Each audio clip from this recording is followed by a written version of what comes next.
कुंभ राशि वाले बंधु, स्वागत है आप सभी का मंथन भिंड यूट्यूब चैनल में। तो कुंभ राशि वालों, जरा ध्यान से सुनिए। आने वाले 3 से 5 दिन आपके जीवन में बेहद महत्वपूर्ण है। कुछ बेहद ही शुभ घटनाएं आपके जीवन में घटित होने वाली हैं। ऐसे में आपको 2 से 3 बड़ी सावधानियां रखनी है, जिसमें सबसे बड़ी सावधानी यह है कि अपने मुंह पर ताला लगा लेना है। एक भी शब्द किसी से इस विषय में नहीं बोलना है, चाहे वह आपका कितना ही वफादार, कितना ही नजदीकी रिश्तेदार ही क्यों ना हो। अपने आप से भी नहीं बोलना है उस बात को बार बार। क्या होगा अगर आप बोलेंगे तो? कौन सी है वो घटना जिनके विषय में आपको नहीं बोलना है और किस प्रकार आपके जीवन को ये घटनाएं प्रभावित करेंगी? एक दो नहीं, 3 घटनाएं हैं। किस प्रकार ये आपके जीवन को प्रभावित करेंगी? पॉजिटिव परिणाम आएंगे तो कितने अच्छे आएंगे, आप उनका लाभ कैसे ले पाएंगे? सारी बातें आपको विस्तार से इस कार्यक्रम में हम आपको बताएंगे। लेकिन बंधुओं, चीजें बताने में और उनके काम करने में अंतर केवल इतना रह जाता है कि आप उन चीजों को समझते हो तो खूब अच्छी तरीके से हो, जीवन में नहीं उतारते। बहुत सारे लोग तो हमसे ये कहते हैं कि गुरुजी, उपाय आपने बताया, हमने किया, लेकिन जब हम उनसे पूछते हैं कि किस प्रकार किया, तो उपाय की पूरी विधि भी नहीं बता पाते हैं। यानी आधा अधूरा उल्टा सीधा उपाय कर लिया। हमारे द्वारा बताई गई बातों को पूरा सुना ही नहीं, आधी अधूरी बातें सुनी और उन्हें आधे अधूरे तरीके से जीवन में उतारा। बाद में फिर तकलीफ आ गई, दुख आ गया, कष्ट आ गया, उपाय ने भी काम नहीं किया, तो कहते हैं कि गुरुजी कुछ भी काम किया नहीं। कैसे काम करेगा? सब कुछ तो आपके ऊपर ही आधारित है। केंद्र में तो आप ही हैं, धुरी तो आप ही हैं, आपको ही सब करना है। हमारा काम है आपको बताना। हर एक व्यक्ति जो आपका शुभ चाहता है, आपके शुभचिंतक है, वह आपको बताएगा ही।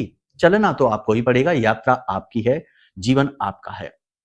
तो कहने का मतलब यह है कि जो बातें अब हम आपको इस कार्यक्रम में बताने जा रहे हैं, वे आपके आने वाले जीवन में बहुत बड़ा प्रभाव रखने वाली हैं, अगर आपने इसका लाभ ले लिया। खास तौर से हम आपको बता दें कि 23 नवंबर तक जो स्थिति बनेगी वह बेहद ही शुभ है।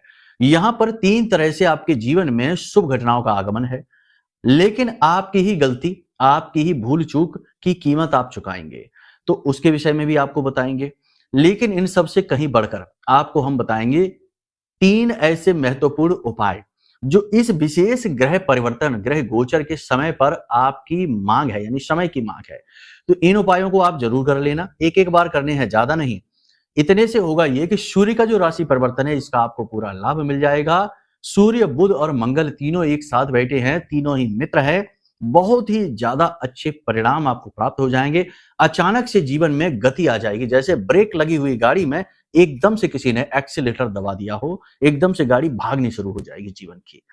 जी हाँ, बहुत बड़ा प्रभाव दिखेगा। बस चीजों को समझ लेना, बातों को समझ लेना, जीवन में उतार लेना। ठीक है, पूरी बात आपने समझ ली। यहां तक कार्यक्रम बेहद महत्वपूर्ण है, बिल्कुल भी इसे मिस नहीं करना है। एक एक पल, एक एक सेकेंड इस कार्यक्रम का आपके जीवन में महत्वपूर्ण योगदान निभाएगा।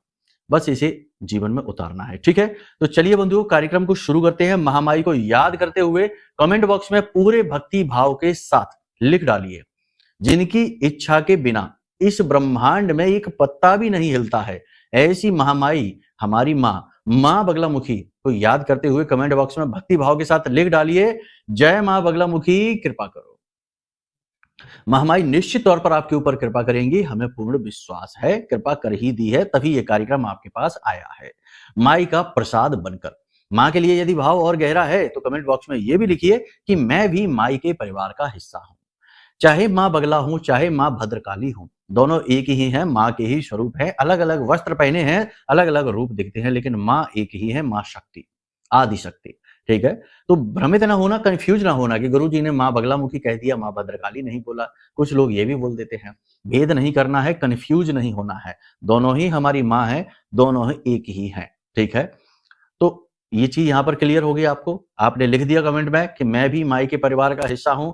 अब अपने मूल विषय को शुरू करते हैं। बात करते हैं भविष्यवाणियों की, 5 बड़ी भविष्यवाणियों की। जय माई की। बंधुओं, ज्योतिष और तंत्र विद्या के क्षेत्र में आचार्य अमित एक जाना माना नाम है। पूज्य गुरुदेव के साधनाओं और ज्योतिष विद्या के अनुभव बेहद दिव्य है। जी हाँ, पूज्य गुरुदेव ने जिसकी भी कुंडली का विश्लेषण किया और कुंडली के अनुसार उसे सटीक उपाय व महामाई माँ बगलामुखी की विशेष कृपा दी, उसके जीवन में सकारात्मक बदलाव तो आए ही है। फिर चाहे समस्या कितनी ही कठिन क्यों ना हो, समाधान तो अवश्य हुआ है। अब ऐसे में यदि आप भी अपने जीवन की किसी बड़ी समस्या से जूझ रहे हैं, जैसे कि कर्जा बढ़ता ही जा रहा है, काम धंधा और व्यापार सब रुक चुका है, रिश्ते नातों में तनाव हद से ज्यादा बढ़ गया है, पूरा जीवन ही नकारात्मकताओं से भर गया है, तो ऐसे में यही सही समय है जब आप श्रेष्ठ गुरु से मार्गदर्शन प्राप्त करें और जीवन के अंधकार को समाप्त कर दिव्य प्रकाश की ओर कदम बढ़ाएं। वीडियो में दिए गए नंबरों पर तुरंत संपर्क करिए और अपनी कुंडली का विश्लेषण व समाधान पूज्य गुरुदेव के द्वारा करवा लीजिए। देर ना करें, आपके देवी देवताओं के आशीर्वाद से ये मौका खुद चलकर आपके पास आया है, इसे गंवाना नहीं है। अभी फोन करें और गुरुदेव से मार्गदर्शन प्राप्त करें। महामाई आपका कल्याण करें। धन्यवाद। पहली भविष्यवाणी ध्यान से सुनो। सरकारी काम रुके होंगे, बन जाएंगे, काम शुरू हो जाएगा, गति आ जाएगी। ठीक है, कोई भी आपका विवाद है, किसी भी प्रकार का आपका कोई ऐसा उलझन है जो बात बन नहीं रही थी, कोई भी काम था जो अटका पड़ा था, उसमें गति आ जाएगी, काम बनने लगेगा। सरकारी विवाद है, सरकार की तरफ से कोई राहत चाहिए, लोन चाहिए, किसी प्रकार की कोई डील है, कोई बिजनेस है, कोई एग्रीमेंट है, वहां पर गति आ जाएगी। लेकिन एक चीज याद रखना कि चंद्रमा के ऊपर शनि की गति है। चंद्रमा की बात फिर से हम करेंगे, पिछले कार्यक्रमों में भी करी है, फिर से करेंगे। चंद्रमा के ऊपर शनि की दृष्टि है, तो ये विष हो जाता है, दृष्टिगत विष दोष है। तो विष दोष जो बन रहा है दृष्टिगत, ये अवरोध कारक बनेगा। बनते बनते बात बिगड़ सकती है, बनते बनते बात बिगड़ेगी। कोई भी चीज, कोई भी शुभ घटना जीवन में घटित हो, बिजनेस में प्रॉफिट आना शुरू हो गया, किसी ने सहयोग कर दिया, सरकार की तरफ से राहत मिल गई, नौकरी लगने वाली है या नौकरी लग चुकी है, विवाह तय हो गया है, कोई भी शुभ घटना जीवन में घटित हो, इसका कारक सूर्य बनेगा। ठीक है, लेकिन सूर्य तो बनेगा, लेकिन चंद्रमा को भी इग्नोर नहीं करना है। यानी अचानक से विष जरूर फैलेगा, क्योंकि विष दोष है, तो विष जरूर फैलेगा। तो इस विष का आप अवरोध कैसे करेंगे, इसे आप रोकेंगे कैसे? तो एक ही तरीका है। पहला तरीका यह है कि मौन रहिए। जो भी बात जब तक आपको पुख्ता ना हो जाए, श्योर ना हो जाए, वो कहावत कही जाती है ना हमारे यहाँ की, पैसा वो जो जेब में आ जाए। ये नहीं कि हमारा पैसा यहां से इतना आना है, इससे इतना मिलना है, अभी थोड़ी देर में दे जाएगा, ये होगा वो होगा, नहीं। जो जेब में आ गया वही धन है, बाकी सब बेकार। ऐसे ही काम जो पूरे तरीके से बन चुका, उस पर सील लग गई, पक्का हो गया कि हाँ भैया काम निश्चित हो चुका है, अब कुछ नहीं बिगड़ेगा, फिर बता दो। बताने की जरूरत ही नहीं, खुद ही दिख जाएगा। नौकरी लग गई तो क्या दिखेगी नहीं लोगों को, विवाह हो गया तो क्या दिखेगा नहीं लोगों को। पहले से नहीं, बताकर काम खराब कर लोगे, पहली गलती ये। दूसरा, आपको एक उपाय करना रहेगा, ध्यान से सुनिए, उपाय को भूल चूक नहीं करना। ठीक है, आपको 8 मुट्ठी उड़द की दाल लेनी है, काले रंग के कपड़े में इसे भर लेना है, पोटली बना लेनी है, काले रंग के धागे से लपेट लेना। ठीक है, यहां तक क्लियर है। एक सीसी ले लेना, कोई भी सीसी ले लेना, प्लास्टिक की ले लेना, कोई भी ले लेना, उसमें सरसों का तेल थोड़ा सा, या फिर कटोरी स्टील की ले लेना, उसमें सरसों का तेल। ये जो पोटली आपने बनाई है, इसे अपने सिर से 8 बार उल्टा उसार देना है, 8 बार उल्टा उसारना है। ठीक है, अब आपने ये तेल लिया और ये पोटली ली और इसे जाकर मंदिर में दान कर दो। किसी भी मंदिर में चले जाओ, भोलेनाथ के मंदिर, हनुमान जी के मंदिर, देवी के मंदिर, किसी भी मंदिर चले जाओ, कोई फर्क नहीं पड़ता है, मंदिर में जाकर दान कर दो। अब कोई कहेगा कि मंदिर में लेते नहीं है लोग, तो क्या करें? क्योंकि बहुत सी जगह ऐसा होता है, क्योंकि देखो धर्म के जो स्थान है आज के समय में, यहाँ पर भी कुबुद्धि, कम बुद्धि के लोग, अल्पज्ञानी लोग बैठे हुए हैं। अब देखो, कहने की नहीं होती है बातें, बताने की नहीं होती है। बहुत से लोग हमसे कहते हैं कि गुरुजी हमने इस मंदिर में जाए, बहुत अनुष्ठान करवा दिया, 50,000 रुपए वाला अनुष्ठान कराया, 1 लाख रुपए का अनुष्ठान करवा दिया, लेकिन कुछ भी नहीं हुआ जीवन में। अब आप सोचो कि अनुष्ठान जिसने किया, क्या अनुष्ठान करने का सामर्थ्य उसके पास है? कोई भी अनुष्ठान किसी के जीवन में हित लाने के लिए किया गया अनुष्ठान, मतलब कि उसके कर्म के बंधनों को काटने का बल आपने उत्पन्न किया मंत्र की शक्ति से। लेकिन क्या आपने वो मंत्र सिद्ध किया है? क्या आपके अंदर उस मंत्र को संभालने की शक्ति है? उस मंत्र की गरिमा आप संभाल पाएंगे, रख पाएंगे, मान रख पाएंगे? नहीं। आपने बिजनेस के तौर पर ले लिया, 2-4 पुजारी पंडे बिठा लिए और हवन कर लिया और 50,000 रुपए ले लिए। सामने वाले का तो कोई फायदा ही नहीं हुआ, उसको तो लाभ ही नहीं मिला। तो ये पद्धतियां बदल गई हैं आजकल, जो है ना, ये चीजों में भी घोटाले होने लगे हैं। तो अब ऐसे ही मूर्ख जो लोग हैं, जो मंदिरों में बैठ गए पुजारी पंडे बनकर, ये नहीं समझते कि ये किसी की समस्या का समाधान है, उपाय है। वो इसे भी टोना टोटका समझ लेते हैं, पढ़े नहीं है, लिखे नहीं है, जानते नहीं है। तो वहां पर वो निषेध करते हैं, वो कहते हैं हम नहीं लेंगे ये दाल, हम नहीं लेंगे ये तेल। तो फिर उसका क्या समाधान? इसका समाधान ये है कि फिर आप इसे बहते हुए जल में प्रवाहित कर दो, यही समाधान है। ठीक है, तो यहाँ पर इस क्रिया को आपको इस तरह से करना है। हमने सारा विधि विधान आपको समझा दिया है, शुरू से लेके अंत तक। इसे एक बार जरूर कर लेंगे। इससे क्या होगा कि विष नहीं फैलेगा, जो विष दोष का विष है ये नहीं फैलेगा। जैसा नाम है वैसा ही काम है, ये याद रखना। जिस दोष का जैसा नाम है वैसा ही उसका काम है। अब एक चीज और बता दें कि कुछ लोगों की कुंडली में, जन्म पत्री में ही विष दोष बना है। जी हाँ, बहुत सारे लोग ऐसे हैं जिनकी कुंडली में शनि और चंद्र एक साथ बैठे हैं या चंद्र शनि सप्तक दृष्टि में बैठे हुए हैं, आमने सामने बैठे हुए हैं, तो इस स्थिति में उनके जीवन में जो समस्याएं हैं उनका अंत नहीं होगा। और ये जो स्थिति बन रही है सूर्य, बुध और मंगल की, इसका भी उनको लाभ प्राप्त नहीं होगा, क्योंकि उनके जीवन में तो लंबे समय से विष फैला हुआ है। वो इस उपाय को कर भी लेंगे तब भी उन्हें लाभ प्राप्त नहीं होगा। अब ऐसा कैसे कि भाई गुरुजी ये ऐसा कैसे हो गया कि उपाय से भी लाभ? देखो क्या होता है कि कोई भी दोष जब लंबे समय तक जीवन में ठहरता है तो वह नेगेटिविटी को भी तो इकट्ठा कर रहा है। जैसे कि कोई रोग शरीर में लंबे समय तक ठहर जाए तो वह कमजोरी को एकत्रित कर देता है। अब आप स्वस्थ हो भी गए तब भी कमजोरी तो नहीं जा रही, और जब तक कमजोरी है तब तक पुनः बीमार होने का खतरा भी है ना? आप समझते हैं ये बात? ऐसा ही है ऊर्जाओं के क्षेत्र में। तो जो आपका भाव शरीर है, ऊर्जा स्वरूप है, वह भी रोगी हो जाता है। इसका रोग मिटाने के लिए क्या करें? 2 काम करिए। पहले कुंडली का आकलन करा लो, जिससे कुंडली का दोष पता लग जाए कि भाई क्या दोष है, विष दोष है, चांडाल है, अंगारक है, या फिर बुध का राहु का एक साथ बैठकर आपके जीवन को खराब कर रहा है, धोखे दिलवा रहा है। कई सारे योग हैं जो कि जीवन में नुकसान दिलवाते हैं, हमेशा कष्ट दिलाते हैं। वो मिल जाए, अब उसका उपाय मिल गया, वो आप करें। इसी के साथ साथ आप यह जो महारक्षा कवच है, देखो ये महारक्षा कवच क्या काम करेगा? ये महारक्षा कवच आपके जीवन में जो नेगेटिविटी इकट्ठी हुई है, उस दोष की वजह से, पाप ग्रह योग की वजह से, उस नेगेटिविटी को चुटकियों में समाप्त कर देगी। क्योंकि ये महारक्षा कवच ब्रह्मास्त्र विद्या मां बगलामुखी के नाम से बना है, उनके सिद्ध मंत्रों से जागृत है, अभिमंत्रित है, हमारी आराध्य देवी हैं, और हमारे जीवन भर की साधना का फल बल इसमें समाहित है। तो ये आप अपने जीवन में लेकर आइए, कुंडली का आकलन करा लीजिए। ये दोनों मार्ग अगर आप चलते हैं तो ये जो इस समय पर ग्रह दशाएं बन रही हैं या भविष्य में भी शुभ ग्रह योग बनेंगे, उनका लाभ आप उठाते रहेंगे। वरना ग्रह के योग बनते बिगड़ते रहेंगे, शुभ का लाभ तो नहीं मिलेगा लेकिन अशुभ का अलाभ यानी नुकसान जरूर मिल जाएगा। जी हाँ, क्योंकि ग्रह की कमजोरी है, कुंडली में आपके दोष है। ठीक है, ये चीज क्लियर है यहाँ पर। अब 3 बातें हैं जिन्हें आपको ध्यान देना है। पहला, व्यापार में किसी प्रकार की उन्नति हो सकती है, कोई नई डील मिल सकती है, किसी प्रकार की अपॉर्चुनिटी आपको मिल सकती है, इन्वेस्टमेंट मिल सकता है, पैसा मिल सकता है, लोन वगैरह मिल सकता है।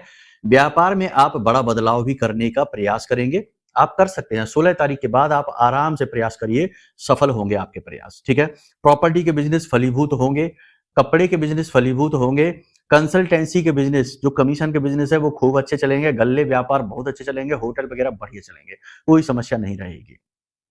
ठीक है, यानी बिजनेस में अपॉर्चुनिटी मिलेंगी, बिजनेस में आप बदलाव करेंगे, साइड इनकम जनरेट करने की आप कोशिश करेंगे, उसमें आप कामयाब भी हो जाएंगे। व्यापारिक क्षेत्र में बदलाव आप करेंगे, लेकिन कंस्ट्रक्शन का काम नहीं करना, तोड़ फोड़ का काम नहीं करवाना है, कोई बड़ा फेरबदल जो व्यापार का जो स्थल है वहां पर नहीं करना है, अभी उसके लिए आप रुक जाना। ठीक है, बाकी आप जो बदलाव करना चाहते हैं, ऑफिस में इधर उधर परिवर्तन करना चाहते हैं, कोई नया काम स्टार्ट करना चाहते हैं, वो आप करिए, उसमें आपको लाभ मिलेंगे। अब सबसे बड़ी बात यहाँ पर, जो बेरोजगार बैठे हैं उन्हें रोजगार मिलेंगे, यानी रोजगार के पूर्ण अवसर प्राप्त होंगे, क्योंकि भाई सूर्य तो मजबूत स्थिति में आ गया, मित्र ग्रहों के साथ आ गया, तो यहाँ पर लाभ मिलने शुरू हो जाएंगे, नौकरी लग जाएगी। जिनका विवाह नहीं हो रहा है उनका विवाह स्थिर हो जाएगा, विवाह के पूर्ण अवसर बनेंगे, विवाह तय हो जाएगा। अब ये जो शुभ घटनाएं जीवन में घटित होंगी, धन का आगमन होगा, नौकरी लगेगी, व्यवसाय अच्छा चलेगा, सब कुछ होगा। ये सब कुछ होगा एक ही कंडीशन पर कि आपकी जन्मपत्री में भी ग्रहों की स्थिति अच्छी होनी चाहिए। नहीं तो फिर आप कहेंगे कि गुरुजी आपने जो बताया ऐसा कुछ तो हुआ नहीं जीवन में, सब कुछ तो हमारे उल्टा पुल्टा हो रहा है। तो ये आपकी जन्मपत्री का दोष है। ठीक है, दूसरा कि जो भी कुछ आपके जीवन में अच्छा होना शुरू हो जाए तो उसमें आपकी व्यवहारिकता का भी तो योगदान है। आपका व्यवहार आचार, आपका रहन सहन भी तो प्रभाव डालेगा। तो आपको अपने रहन सहन को शुद्ध बनाना है, अनुशासन के नियमों का पालन करना है, समय से सोइए, समय से जागिए, सूर्योदय से पहले जाग जाइए और सूर्य देवता को अर्घ्य अवश्य दीजिए। ठीक है, सिर पर कपड़ा डाल के सूर्य देवता को अर्घ्य अवश्य दीजिए। अनुशासित रहिए और संतुलित रहिए। कोई भी ऐसा कार्य, ऐसी भाषा शैली, ऐसी वाणी नहीं बोलनी है जिससे कि किसी को दुख हो, कष्ट पहुंचे, किसी के दिल को नहीं दुखाना है, वाणी को असंतुलित नहीं करना है और ज्यादा जोश में नहीं आना है, एक्साइटमेंट नहीं बढ़ानी है कि भाई जरा सी किसी ने कोई बात बताई और एकदम एक्साइटेड हो गए, एकदम से समझ में नहीं आया, कुछ भी सोचा नहीं, बस कोई भी काम में कूद पड़े और बाद में नुकसान हो गया। तो जरूरत से ज्यादा एक्साइटेड नहीं होना है, ओवर कॉन्फिडेंट नहीं होना है, चीजों को पूरे संतुलन के साथ समझते हुए आगे बढ़ना है। ठीक है, यहां पर कुछ चीजें हम आपको बता दें जो घटित होंगी। पारिवारिक वातावरण में थोड़ी सी तनाव की स्थिति रहेगी, आपकी अनदेखी होगी, आपको इग्नोर किया जाएगा, लेकिन इसे दिल से नहीं लगाना है। ये दूसरों की दिक्कत है, आपकी नहीं है, आप में कोई दोष नहीं है, ठीक है? आपकी पॉजिटिव एनर्जी बढ़ेगी, आपके अंदर ऊर्जा का प्रवाह बढ़ेगा, आप सकारात्मकता का अनुभव करेंगे, आपको नई एनर्जी, नया जोश महसूस होगा, आप कुछ कर पाएँगे, इस बात की एनर्जी होगी। आप नई अप्रोच लगाएँगे, नए संबंध, नए संपर्क बनाएँगे, कॉन्टैक्ट बनाएँगे, जिनके आपको लाभ मिलने शुरू हो जाएँगे और जो नेगेटिविटी है आपके जीवन से अपने आप धीरे-धीरे कटनी-छँटनी शुरू हो जाएगी, आप खुश रहना शुरू हो जाएँगे। अंतर मन में भले ही चाहे आपको थोड़ी-सी नेगेटिविटी का एहसास हो, लेकिन ऊपर से आपको सब कुछ ठीक लगेगा। एनर्जी बढ़ेगी, स्वास्थ्य बढ़ेगा, धन लाभ बढ़ेगा, ठीक है? ये चीज़ें होंगी, व्यापार ठीक चलेगा। सेहत भी ठीक रहेगी, कोई समस्या नहीं आएगी। बस एक चीज़ है, टेम्परेचर बॉडी का बढ़ेगा, बुखार आ जाएगा। टेम्परेचर इसलिए बढ़ेगा क्योंकि सूर्य मंगल साथ हैं कुंडली में, ये टेम्परेचर बढ़ाने का कार्य करेंगे, दोनों अग्नि के कारक हैं। पानी ठीक-ठाक तरीके से पीना है, खाने-पीने का ध्यान देना है, यात्रा होगी, यात्राओं पर जाएँ, अपने स्वास्थ्य का विशेष ख्याल रखें। यात्रा अवश्य होगी, कोई समस्या नहीं है। किसी प्रकार की धार्मिक यात्रा पर जा सकते हैं, किसी खास मित्र के साथ टूर पर घूमने-फिरने भी जा सकते हैं। यहाँ तक कोई दिक्कत नहीं है। दाम्पत्य जीवन में थोड़ी-सी निराशा होगी, कहीं न कहीं थोड़ी-सी नेगेटिविटी रहेगी। जीवन साथी आपके मन को नहीं समझेंगे और आर्ग्यूमेंट होगी, थोड़ी बहुत बहस हो सकती है। थोड़ा-सा यहाँ पर आपको समझदारी दिखानी होगी, आपको झुकना होगा, दबना होगा, ठीक है? जीवन साथी, अब लव लाइफ यानी प्रेमी जीवन की बात करें तो नए प्रेम संबंध बनेंगे, लेकिन वहाँ पर धोखा होगा और अब सबसे बड़ी बात यहाँ पर हम आपको बता दें कि आपका चरित्र का हनन होने की संभावना है, तो अपने ऊपर नियंत्रण आप रखें, सोच समझकर इस तरह के प्रस्ताव में आगे बढ़ें। दूसरा कि प्रेमी यानी प्रेमी जीवन में आपका जो लव पार्टनर है, वो आपकी अनसुनी करता दिखाई देगा, वो भी आपके साथ सहमत नहीं होगा, यानी वहाँ पर भी थोड़ी-सी प्रॉब्लम रहेगी। ईगो की समस्या आपके अंदर आ सकती है, यानी कि आप छोटी-छोटी बातों को दिल से लगाकर खुद ही अपने रिश्ते को खराब करते रह सकते हैं। सेहत की हमने आपको बता ही दिया कि कोई बड़ी परेशानी नहीं है, फिर भी अपने खान-पान का ख्याल रखिए, योग, प्राणायाम, अध्यात्म अवश्य करिए। किसी का मजदूर का अपमान नहीं करना है, किसी मजदूर का निम्न वर्ग के कर्मचारियों का हक नहीं मारना है। हालाँकि आपके जो निम्न वर्ग के कर्मचारी हैं, वो आपको परेशान अवश्य करेंगे, लेकिन आपको वहाँ पर अपने ऊपर नियंत्रण रखना है। मशीनरी से टूट-फूट हो सकती है, कोई कीमती सामान आपका खो सकता है, इलेक्ट्रॉनिक सामान आपका खो सकता है, टूट-फूट इसमें हो सकती है, थोड़ा सँभल के रहना है। और पेपर वर्क यानी कि जो डॉक्यूमेंट साइन कर रहे हैं, पेपर वर्क का जो काम कर रहे हैं, थोड़ा-सा यहाँ पर आप अलर्ट रहिए, सतर्क रहिए, तो ही आप बचेंगे, वरना किसी प्रकार का फ्रॉड भी आपके साथ हो सकता है। आप अपने रसोई घर के लिए नए बर्तन खरीद सकते हैं और अपने घर को सौंदर्य प्रसाधनों का कोई चीज़ ला सकते हैं, सजावटी सामान घर के लिए आप खरीद सकते हैं। अपनी सुख-सुविधाओं को बढ़ाने के लिए आप कोई खरीद कर सकते हैं, कोई सामान, महँगा सामान खरीद सकते हैं। अपने जो धन का जो आगमन है, जो फ्लो है, उसको बैलेंस बनाने की कोशिश करें, फिज़ूल खर्ची में ना जाएँ, इस चीज़ का आप ख्याल रखिए। कहीं न कहीं मन में थोड़ी बहुत जीवन के प्रति उदासीनता, नकारात्मकता आपके जीवन में, आपके मन में घर करेगी। क्योंकि देखो, आपने जीवन में बहुत कुछ देखा है, बहुत सारी खींचतान, बहुत सारी जीवन के संघर्ष आपने देखे हैं, बहुत आपने जीवन में युद्ध किए हैं। तो आप कहीं न कहीं इन सब चीज़ों से अब थके हुए महसूस करेंगे, कहीं न कहीं हारे हुए महसूस करेंगे, कहीं न कहीं आपको जीवन की निरर्थकता स्पष्ट तौर पर दिखाई देगी, रिश्ते-नातों का खोखलापन स्पष्ट तौर पर दिखाई देगा। तो इससे थोड़ी-सी हताशा मन में आएगी, उदासीनता मन में घर करेगी। खैर कोई बात नहीं है, आप अपने स्वयं के गुरु बनेंगे, अपने आप को समझा पाएँगे। धर्म से आपको जुड़ना है, आपकी सफलता का मार्ग धर्म के रास्ते पर ही है। तो धर्म के रास्ते पर चलेंगे तो आपको शांति, सुख और सफलता तीनों मिलेंगी, ठीक है? थोड़ा बहुत हम आपको बता दें कि आप मंदिर में जाकर दान करने की कोशिश करें, यानी कि मंदिर में जाएँ, दान पात्र में जो आपकी क्षमता है, सामर्थ्य है, उसके अनुसार कुछ धनराशि दान अवश्य करें, डोनेट अवश्य करें। अब सबसे बड़ी बात, उपाय और क्रियाएँ। देखो, हम आपको बता दें, दीपदान एक ऐसी क्रिया है जिससे देवता प्रसन्न होते हैं और इस समय अग्नि आपके जीवन में प्रज्वलित हो रही है। शुभ अग्नि है, नचिकेता अग्नि है, सूर्य और मंगल की। तो इसका आपको लाभ लेना है। तो आपको क्या करना है कि आपके आस-पास जो भी मंदिर हो, उस मंदिर में आपको 3 दिए लेकर जाने हैं। एक दीपक आप मंदिर के दरवाजे पर जलाएँगे, दरवाजे पर बाईं ओर जलाएँगे। जब आप प्रवेश करेंगे तो बाएँ हाथ की तरफ उस दीपक को रख देंगे, बीचों-बीच नहीं। दूसरा दीपक आप जो मंदिर में वहाँ पर यज्ञ वेदी है, हवन वेदी है, वहाँ पर आप जलाएँगे और तीसरा दीपक आप भगवान के सामने जलाएँगे। किसी भी मंदिर आप जा सकते हैं, चाहे हनुमान जी, चाहे शंकर जी, चाहे माँ हो, किसी के भी मंदिर आप चले जाइए, कोई फ़र्क नहीं पड़ता। लेकिन ये 3 दीपक आपको वहां देने हैं और वहां पर बैठकर आपको जिस भी भगवान के स्वरूप में आपकी आस्था है, जो भी आपके आराध्य देव हैं, उनका आपको थोड़ा-सा जाप करना है, ध्यान करना है। जैसे हनुमान जी हैं तो हनुमान चालीसा करना है और कोशिश करें कि आप 11 हनुमान चालीसा पाठ कर लें, अंत में बजरंग बाण कर लें। और यदि हनुमान जी हैं तो 11 माला पंचाक्षरी मंत्र का जाप कर लें, ओम नमः शिवाय, इस मंत्र का। इसी प्रकार दुर्गे माँ है तो दुर्गा चालीसा कर लें। मंत्र ना करें, क्योंकि शक्ति के मंत्र उच्चारण नहीं करना है आपको, क्योंकि वो जो है साधना मंत्र होते हैं। वो गुरु के द्वारा प्राप्त हो तो ज़्यादा बेहतर होते हैं, क्योंकि उनमें बहुत शक्ति होती है। तो वो आपको विचलित कर देंगे। तो ऐसा नहीं, बहुत से लोग नवाड़ मंत्र का जाप करने लगते हैं, बहुत से लोग माँ बगलामुखी मंत्र का यूँ ही अपने मन से उठाकर, जो हमारी आराध्य देवी है, अपने मन से उठाकर उनका जाप करने लगते हैं। तो ये स्थिति तो उनके लिए और खतरनाक है और मन में दुविधा, नेगेटिविटी आ जाती, परेशान होने लगते हैं, संभल नहीं पाते हैं। तो ये दीपदान की क्रिया है, इसे आप अवश्य करिए। साथ ही साथ मंगल को अनुकूल बनाने का और बुध को अनुकूल बनाने का बड़ा सरल उपाय है, इसे भी आप जरूर कर लीजिए। केले लीजिए, 5 से 7 केले लीजिए, दोनों तरफ उनमें शहद लगा लीजिए, आगे तरफ और पीछे की तरफ तोड़ लिए, दोनों तरफ केले में शहद लगा लिया। अब इन केले को आप गाय को खिला दीजिए। गाय को नहीं खिला सकते तो बंदर को खिला दीजिए, बालकों को खिला दीजिए, लड़कियों को नहीं, लड़कों को, ठीक है। बस इन केलों को आप खिला दीजिए, इससे आपका मंगल और बुध अनुकूल हो गया। सूर्य के लिए हमने आपको बता ही दिया है।